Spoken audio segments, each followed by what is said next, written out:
My passion lies in shooting fashion and beauty.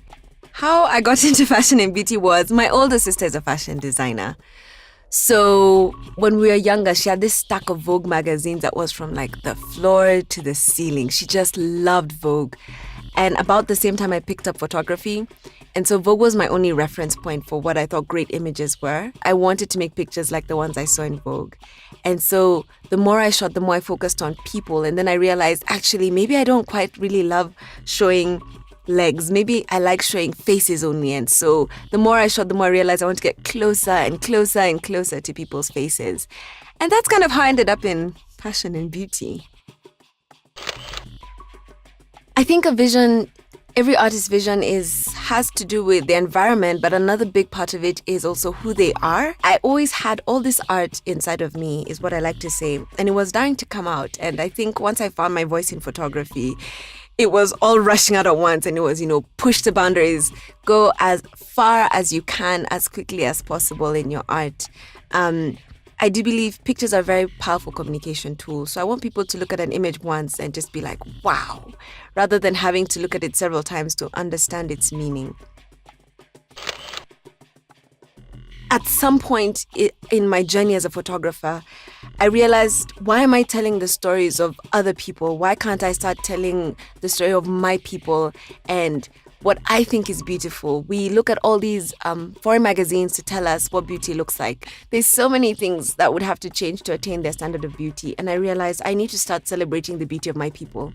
And so more and more my work has shifted towards only shooting dark-skinned models and just celebrating the beauty of the African woman. And I realized that, we need to push this message to our girls and to our people, because we can influence our diet of media and of the world standards of what beauty is. But to influence it, I need to start creating the content.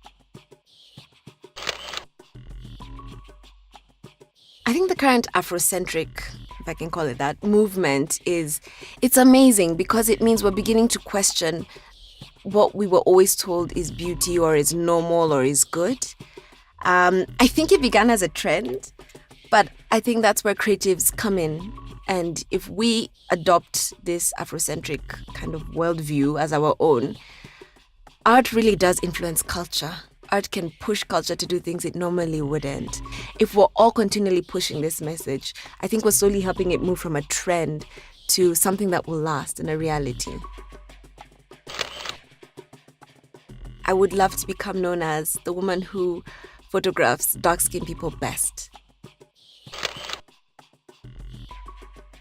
One of the things that really surprises me when people look at my work is I've realized everybody sees what they want to see.